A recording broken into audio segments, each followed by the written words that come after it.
उन्हाळा म्हटलं की उष्णतेचे त्रास, तसेच पोटाचे विकार आणि भूक न लागणे यावर आपल्याला आठवतं ते म्हणजे ताक किंवा मठ्ठा.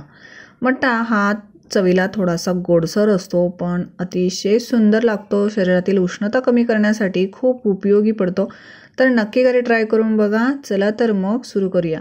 तर त्यासाठी इथे मी अर्धा चमचा जिरे भाजून घेतले आहे. तुम्ही बघू शकता, भाजूनच घ्या म्हणजे त्याचा उग्रपणा थोडासा कमी होतो आणि चवीला ते खमंग लागतात.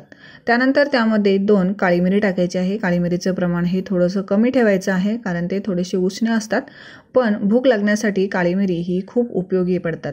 आता आपण हे बारीक असं करून घ्यायचं आहे. तुम्ही बघू शकता, छान फाईन पावडर तयार करून घ्यायची आहे. मठ्ठा आणि ताकामध्ये खूप फरक असतो. मठ्ठा चवीला सुमधुर, थोडासा गोडसर असतो, तर ताक त्या मानाने थोडंसं पातळसर आणि किंचितसं आंबट असतं. तर इथे मी घरगुती दही घेतलं आहे. तुम्ही बघू शकता, मस्त आपलं दही रेडी झालं आहे. आणि दही कसं तयार करायचं याची रेसिपीसुद्धा मी अपलोड केलेली आहे. तुम्ही चॅनलवर जाऊन चेक करून बघू शकता. आता आपण हे दही मोजून घेऊया. तर इथे मी कपाचा वापर करणार आहे. तुम्ही वाटी घेऊ शकता, फुलपात्र घेऊ शकता किंवा ग्लाससुद्धा घेऊ शकता. त्याने हे मोजून घ्यायचं आहे आणि एका भांड्यामध्ये आपण टाकून घेऊया. तर इथे मी 3 कप दही घेत आहे. दही हे थोडंसं घट्टसर किंवा पातळसर असू शकतं, त्यानुसार पाण्याचं प्रमाण हे तुम्हाला घ्यायचं आहे. तर इथे आपण 3 कप दही घेतलं आहे आणि ते आपण छान असं फेटून घेऊया. हे तुम्ही मिक्सरला सुद्धा फिरवून घेऊ शकता. तर अशा पद्धतीची पेस्ट आपली तयार झाली आहे. तुम्ही बघू शकता, दही छान असं मोडून घ्यायचं आहे आणि त्यानंतर आपण त्यामध्ये एक मसाले ॲड करूया. तर सुरुवातीला आपण त्यामध्ये टाकायचं आहे हिरवी मिरची.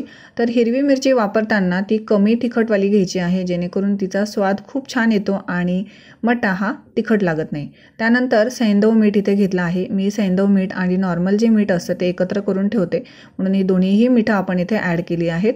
आणि त्यानंतर बारीक कापून घेतलेली कोथिंबीर आणि पाव चमचा आपल्याला इथे आल्याचा रस वापरायचा आहे. त्यानंतर तुमचं दही किती आंबट गोड आहे त्यानुसार साखर टाकायची आहे. दही वापरताना नेहमी फ्रेश दही वापरा, जेणेकरून ते फार आंबट नसतं. इथे मी 1.5 चमचा साखर घेतली आहे आणि साखर ही थोडीशी जाड आहे, त्यामुळे ती खूप गोड आहे, म्हणून 1.5 चमचा इथे मी साखर घेतली आहे. त्यानंतर पाव चमचा आपण जिरेपूड आणि जी मिरीपूड बनवून ठेवली होती ती घेतली आहे. त्यानंतर त्यामध्ये पाण्याचा वापर करूया.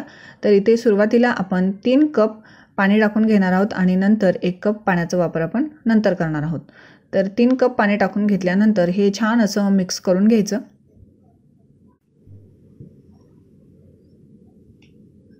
हे व्यवस्थित मिक्स झाल्यानंतर तुम्ही बघू शकता हे थोडंसं घट्टसर वाटत आहे, म्हणून यामध्ये 1 कप पाणी आपण ॲड करूया.